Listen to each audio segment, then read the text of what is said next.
All right, the last subject that we're going to cover in this section on building some more advanced classes in C# is using interfaces. Interfaces are a really neat little feature of C#. They essentially provide a way for grouping a set of common behaviors in a single place where more than one class can use them. Now, an interface is sort of like a class, but it provides a specification, or you might think of it as a contract, rather than an implementation. And you can think of interfaces as an alternative to using abstract classes.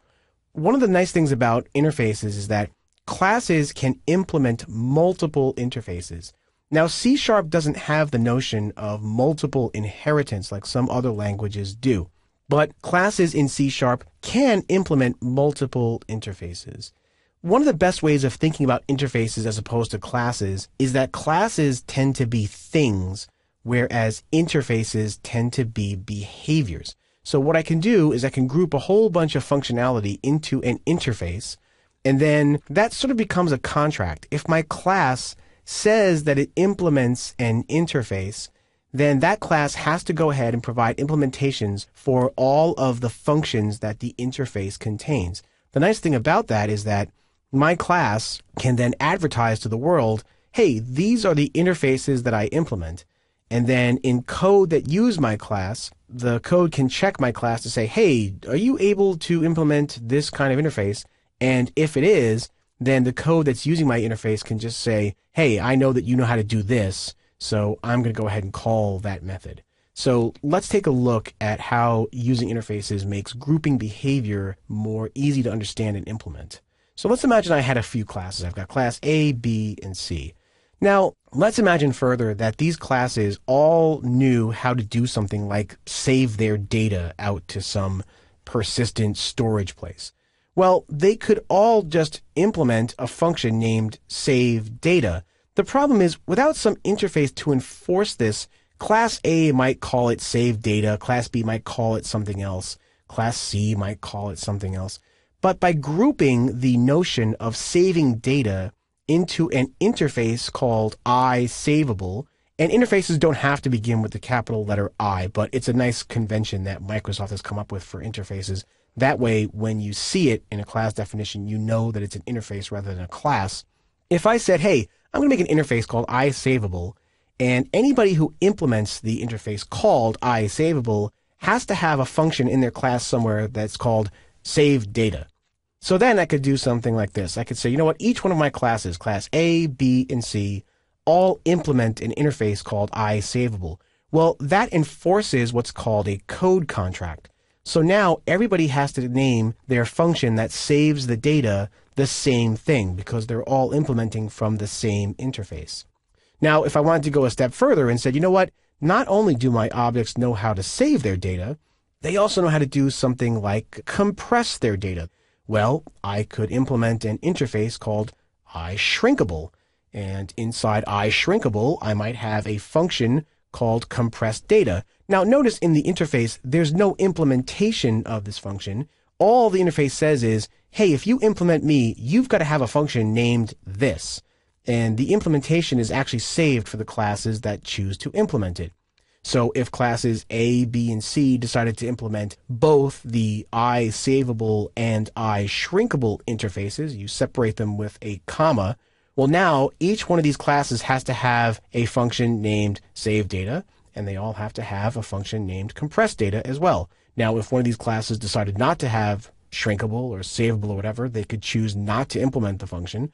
But if you say that you implement an interface, you have to implement the members of that interface. So let's take a look at this working in real code. So here in the code, I've got my using interfaces example open, and I've got my example snippets open and scroll down to the interfaces section. So let's go ahead and copy over this line of code right here, and we'll paste it into my program. Now, to declare an interface, you use the word interface, and then you give your interface a name. It's kind of like declaring a class, although you'll notice that inside my interface definition, I'm not providing any implementation for these methods. I'm just saying that this interface contains two functions. One's called say hello, and one's called say goodbye. And anybody who chooses to say that they support the iTalkative interface has to provide implementations for those two methods. So let's go back over to the snippets. And let's copy over this example class right here called myExampleClass. And we'll paste that into my program over here. So now I've declared a class called myExampleClass, and it says, yes, I am using the iTalkative interface. So here is the constructor for myExampleClass starting on line 16. And you'll see that on lines 20 and lines 25, I've got implementations for the say hello and say goodbye functions. Let's watch what happens really quickly if I take these out. So I'm going to cut this and save it and then build using F6. You'll see that if I try to build this, I'm now getting an error. Why?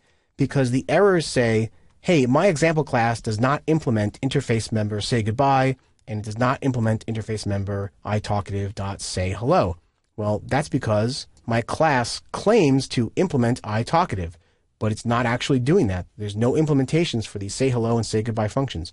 So let me just go ahead and paste those back in and save, and then we'll hit build again using F6, and now everything is fine.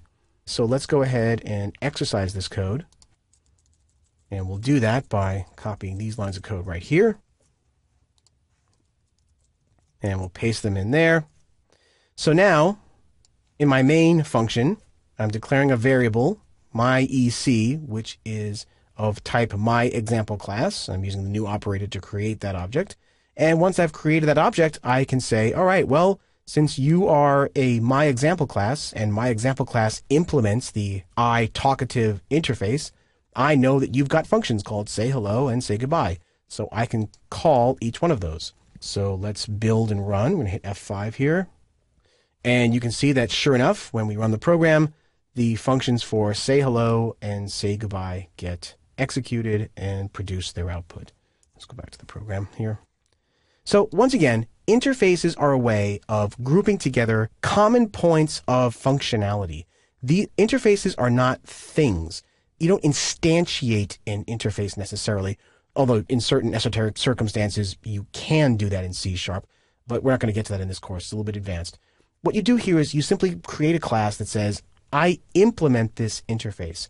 And if you find yourself building classes that all have similar behavior, it's probably a sign that you might want to make an interface that groups that behavior into a common place and then have each one of those classes implement that interface. That way you can be sure that they're all getting the same behavior and that consumers of your class know that that behavior can be counted on.